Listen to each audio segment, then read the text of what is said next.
If I put this wig in my head, it's over. If I put this wig in my head, it's over. If I put this wig in my head, it's over. But you, that don't make me mad, okay?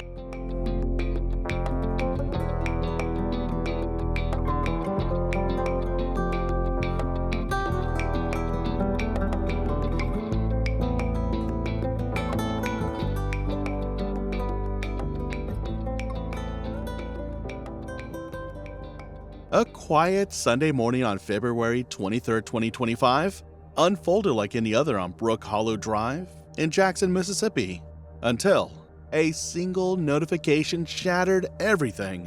What began with a Facebook friend request spiraled within minutes into a fatal confrontation that led a wife to shoot her husband for opening her Facebook account and seeing something he was not supposed to see. This man is Damian Reed, a loving father and devoted husband who, like many men, was devastated by the mere thought of his wife cheating.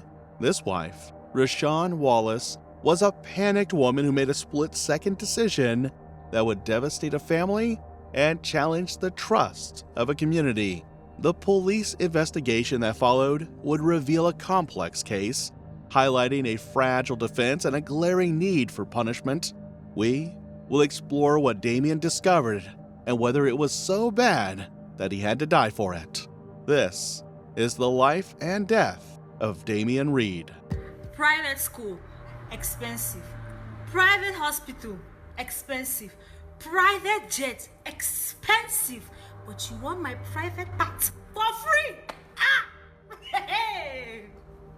This tragedy played out in Jackson, Mississippi. Jackson is Mississippi's capital and largest city.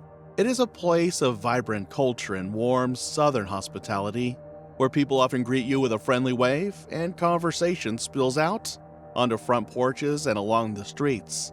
Despite persistent economic challenges and a high violent crime rate, Jackson has long ranked among the most dangerous cities in the U.S.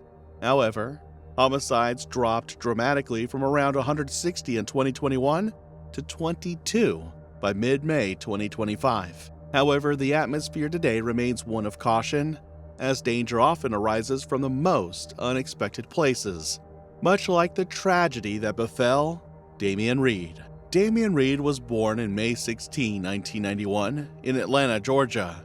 He moved to Jackson years ago and quietly built what many called generational wealth through various ventures. While the specifics of his work remain private, those who knew him speak of a man with big dreams and the tenacity to pursue them. He was a devoted father of beautiful kids and a loving husband. You can't drive. Look, you're not even looking at the road.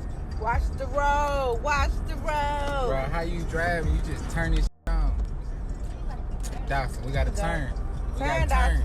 Consistently providing for his family, his social media presence radiated devotion, heartfelt birthday tributes to his wife, photos of family celebrations, and affectionate captions that portrayed a man proud of his partner and their life together. This partner was Rashawn Wallace, whom he made Rashawn Reed. Rashawn was born on August 15, 1994, and was originally from Houma, Louisiana. Her first love and choice of career was being a rapper. Hey, cops out of money just jump like this. Woo! And watch my kicks. These double C's on my feet. Better not play with me. It costs when you fucking with me. These stay fucking for free. Ho, get the off my line. You petty, you wasting your time. Finna let you speak to the line. I'ma pull up with a stick that spit. Chopper got a kick, it's gonna spray your ass down. Ayy, and you know I won't miss. Weak ass hoes ain't talking my shit. You know I'ma pop my shit. Pussy ass hoe, you can't stop shit. However, this path would soon prove to be a dead end. This dream of being a rapper was not turning out the way she wanted. So Rashawn soon redirected her focus and enrolled at Hines Community College, eventually becoming a licensed practical nurse. Co-author of her own narrative of personal resilience and professional dedication, she worked in Jackson's healthcare sector, earning respect from patients and colleagues for her empathy and competence. Her career was a testament to hard work and transformation, a journey from the music studio to the hospital ward. In the midst of these life-changing events, she would meet the man that would change everything. Damien and Rashawn met in Jackson. Their romance was marked by mutual admiration, his appreciation of her drive and her gratitude for his support. The two were peas in a pod and openly showered each other with love and adoration. On the outside, everything was perfectly fine and wonderful with the couple. Soon, they made the next reasonable move. They married and soon welcomed children, cultivating what looked like a picture-perfect life. Their timeline was dotted with professional photo shoots, matching outfits, and declarations of love that could rival a Hallmark card. Together, they projected an image so flawlessly curated, it was hard to imagine anything could be wrong. But behind those polished snapshots was a boiling conflict that would eventually erupt in unthinkable tragedy, and others could see it too. Friends and neighbors began to notice the cracks. The arguments were quiet at first, barely audible disagreements about social media, which gradually grew more heated. Rashawn was driven and digitally connected. She continued to expand her online presence in the name of networking and nostalgia. But to Damien, her increasing digital engagement felt like a slow drift away from him. Her laughter at hidden messages became harder to ignore. He grew increasingly uneasy while she dismissed his concerns as jealousy or insecurity. The tension swelled until one fateful day when everything took a dark turn. Sunday morning, February 23, 2025. The couple's young children were upstairs, perhaps unaware of the brewing storm below. As Rashawn casually checked her phone shortly after 9 a.m., she sent a Facebook friend request. Nothing unusual to most, but enough to trigger a corrective impulse in Damien.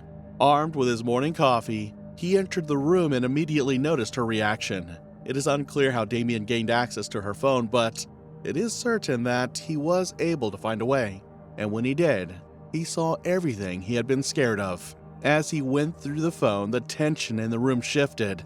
Damien scrolled, saw the new friend request his wife had sent, and lost his mind. She had sent the request to a man Damien was immediately suspicious of. He instantly threw accusations while she defended her innocence. But things were escalating fast. Neighbors later reported hearing raised voices, not furious shouting, but tense, sharp exchanges that grew steadily more heated. At around 9:30 a.m., the argument reached a critical pitch. Damien advanced. Rashawn retreated to the bedroom, her eyes fixed on the nightstand drawer. Inside, a 9mm Glock sat, a registered, legally held firearm intended for their protection. In her hands, a nurse's caution gave way to a spouse's fear.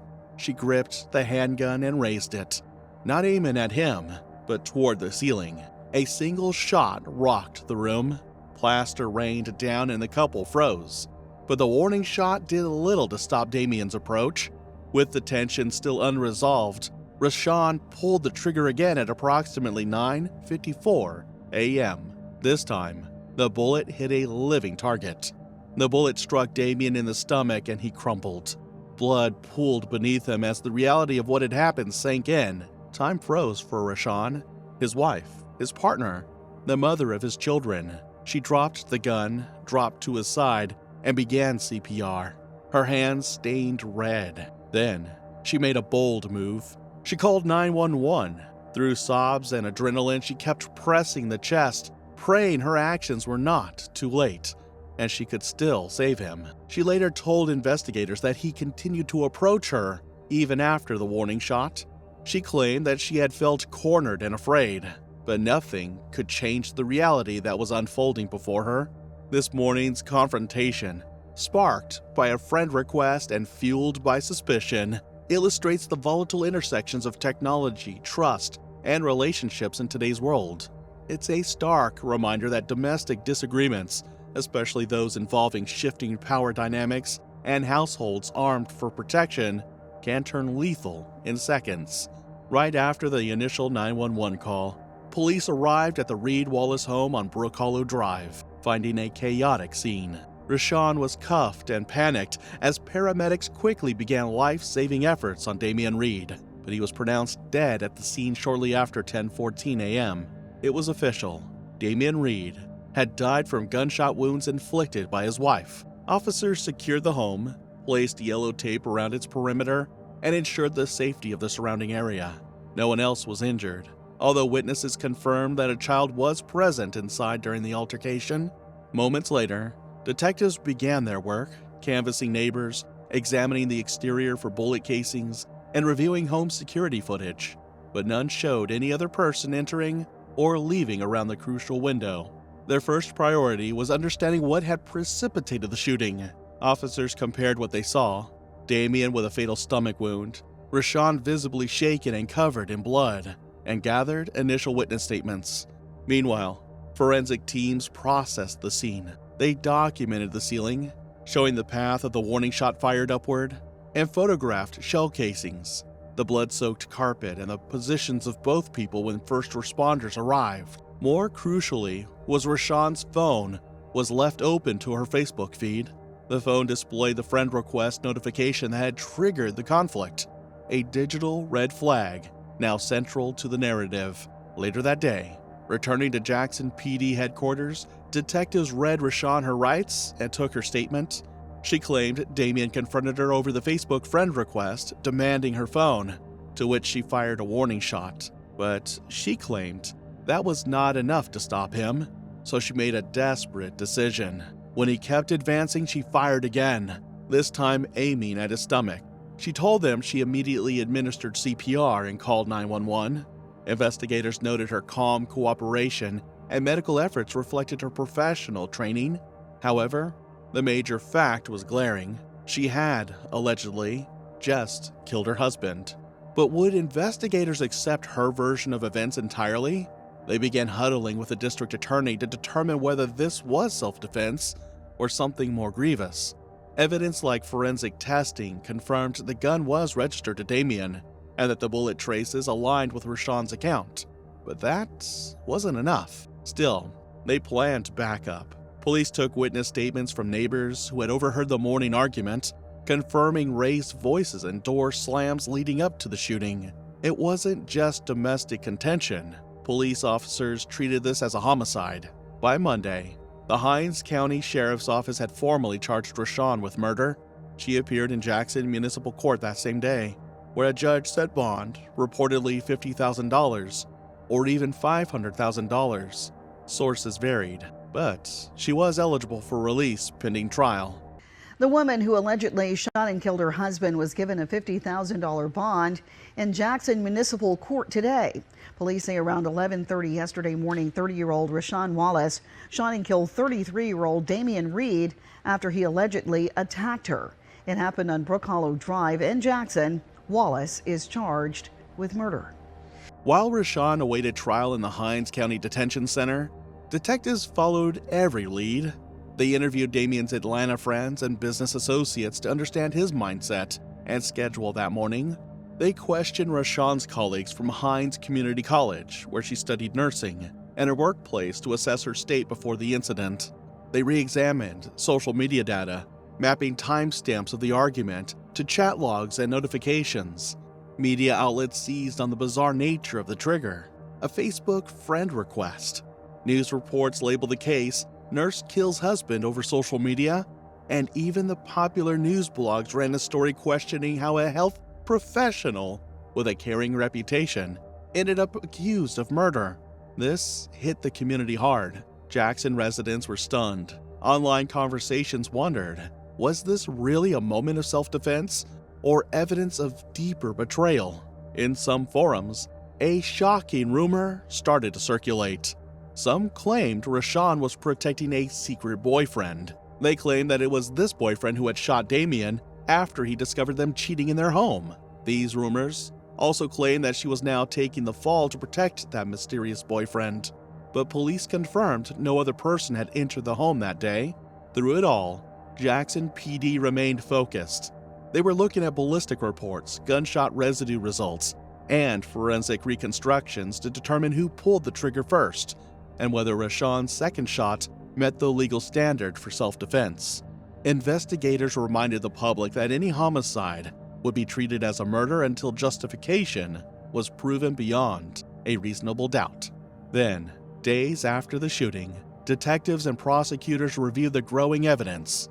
Multiple forensic and digital data points, chilling audio from the 911 call, neighbor testimonies confirming shouting, and Rashawn's own admission when arraigned that she did it to save herself. To many, her defense is starting to look real. Prosecutors are compiling forensic evidence matching her account, medical testimony on the nature of his wound, digital evidence to support the timeline of the argument, witness confirmations of the activities of both Damien and Rashawn. From the outside, it seemed a complex case of digital life colliding with real-world violence, and police had woven together a detailed narrative of escalation, argument, warning, and final fatal shot. On Wednesday, no trial or sentencing has taken place yet. Here's where things stand. Rashawn Wallace appeared in Jackson Municipal Court and entered a not guilty plea to murder charges after the February 23rd shooting of her husband, Damien Reed. The judge set her bond at $50,000, recognizing both the seriousness of the charges and her community ties. Family members have expressed mixed reactions. Reed's relatives are grappling with grief and lingering questions. Wallace's colleagues in nursing describe her as dedicated and calm under pressure, now shaken by the gravity of the situation. The community, already startled by this extraordinary case, is now entering a phase of tension and reflection. Neighbors remain stunned, recalling the quiet mornings before the tragedy. Many are questioning how a moment of domestic conflict, sparked by a Facebook friend request, could escalate into lethal violence. Friends and acquaintances of Damien posted heartfelt remembrances, celebrating his drive, warmth, and devotion as a father and husband.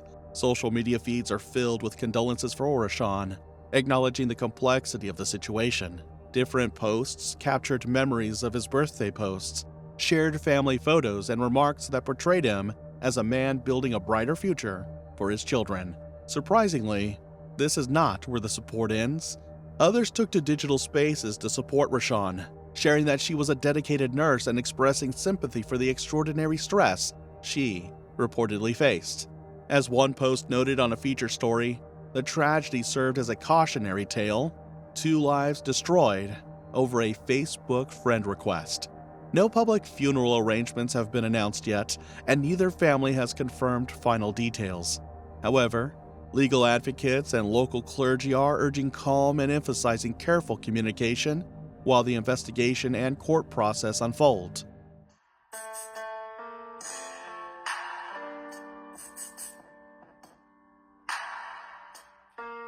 You ain't the one for me, baby. You ain't got shit I need. You want me to take my time with you. Maybe I'm not your speed. Maybe I'm not your lead. You ain't even got no cheese. Well, maybe I'm just too G's, baby. Maybe I'm just too street. I can't even roll in here. Everybody noticed me. I can't even go to sleep. I'm rolling home the beam. They trying to get me. Ain't got on my knees like Jesus, please. He don't believe in Jesus. Why you got a Jesus? This case raises urgent, broader questions. How do we balance privacy and transparency in relationships? When does control cross the line into danger? And most crucial, how do couples and families recognize and diffuse disputes before they turn fatal? If you recognize warning signs or have personal experiences with similar situations, please consider sharing your insights. Counseling services and domestic conflict hotlines are available in Jackson and beyond. Educating ourselves about early indicators, control through digital surveillance, refusals to de-escalate, and access to firearms might prevent future tragedies.